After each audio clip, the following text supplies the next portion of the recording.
အားလုံးမင်္ဂလာပါဒီနေ့တင်ပေးမှာတော့အပေါ်ဝစ်ကုတ်အင်ကြီးတွေပဲဖြစ်ပါတယ်အပေါ်ဝစ်ကုတ်ဆိုပေမဲ့အမအပွားကြီးယူမထားဘူးเนาะတောက်ကလေးနဲ့ကက်ကက်ချက်ချက်လေးဖြစ်အောင်ယူထားပါတယ်ကော်လန်လေးကိုလည်းအမကုတ်ကော်လန်အဝိုင်းလေးပြန်သုံးပေးထားပါ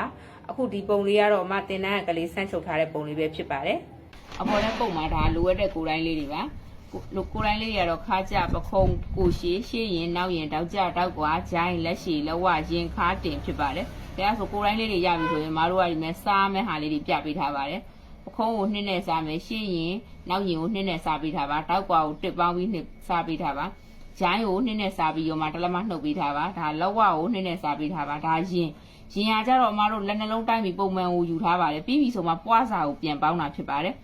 ဒါခါလဲအဲ့လိုပါပဲပုံမှန်လက်နှလုံးတိုင်းပြီးတော့မှယူထားပြီးတော့မှပွားစာလေးပြန်ပေါင်းပါနော်ရင်ခါတင်က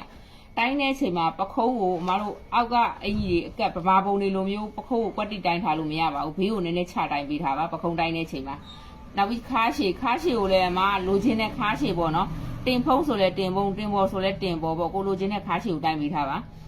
ဒါကကြတော့နောက်ရင်ရှေ့ရင်လည်းအဲ့လိုပါပဲနည်းနည်းလေးပွားတိုင်းပေးထားပါနော်မြန်မာပုံတွေလိုမျိုးအကက်တိုင်းလို့မရဘူးနော်ရှေ့ရင်နောက်ရင်တွေတို့ပခုံးတွေတို့ကိုရှည်တွေတို့ကြတော့အပေါ်ဓာတ်ပုံစံမျိုးလေးတိုင်းပေးထားပါကဲအားဆိုရင်ရပြီဆိုရင်အမတို့ကဒါလိုအပ်တဲ့ကိုယ်တိုင်းလေးတွေကိုစားတာတွေနှုတ်တာတွေလုပ်မယ်လုပ်ပြီးပြီဆိုရင်ဒီမှာရင်ခါတင်ပွားစာကကြဘယ်လိုပေါင်းလဲဆိုရင်ပုံမှန်အမတို့ရင်ခါတင်ကိုပွားစာ၄လက်မှလည်းပေါင်းတယ်6လက်မှလည်းပေါင်းတယ်8လက်မှလည်းပေါင်းတယ်ဥပမာအမတို့ကအပေါ်ဓာတ်ဖြစ်မဲ့တအားယူဝဲတာမကြိုက်ဘူးဆိုရင်၄လက်မှပဲပေါင်းပြီးထားပါပွားစာကိုအဲ့လိုမှမဟုတ်ဘူးနည်းနည်းလေးပွားကျင်တယ်ဆိုရင်6လက်မှခေါင်းစုပ်တွေပါလေဆိုရင်အမတို့က8လက်မှတွေထိပေါင်းတာရှိရနော်ဟုတ်တယ်အားဆိုရင်ဒီမှာပွားစာကိုမှရမပွားခြင်းတဲ့အတွက်၄လက်မပေါင်းလိုက်မယ်၄လက်မပေါင်းနေဆိုရင်32ဆိုရင်ဒါ36ဖြစ်သွားမယ်နော်ပွားစာ၄လက်မပေါင်းလိုက်ရင်ဒါ36ဖြစ်သွားပါမယ်အဲ့လိုပဲခါကို၄လက်မပေါင်းရင်29ဖြစ်သွားပါမယ်ရင်ခါတင်က၄လက်မဆိုကုန်၄လက်မပေါင်းမယ်နော်ဒီမှာကျတော့၄လက်မပေါင်းရင်30ခွဲဖြစ်သွားပါမယ်အဲ့ဒါကိုဒီမှာ၄နဲ့စားပေးထားပါနော်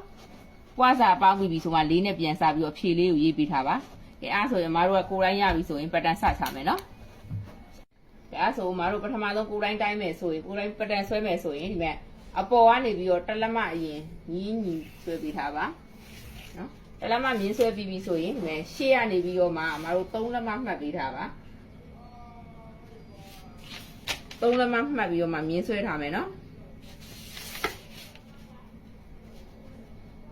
ဘလို့3လက်မမှတ်တာလဲဆိုမတို့ကော်လံပြန်ထုတ်တဲ့အချိန်မှာလိုရာတွေဖြစ်မှာဆိုလို့အတွက်အရှေ့ကနေ3လက်မရမှတ်ပြီးတော့မြင်းဆွဲထားတာနော်ပြီးပြီဆိုရင်ဒီမှာ3လက်မနောက်ကနေကျယ်စည်းထက်ဆာငန်းမှုလေးမှတ်ပေးထားပါကျယ်စည်းထက်ဆာငန်းမှုเนาะ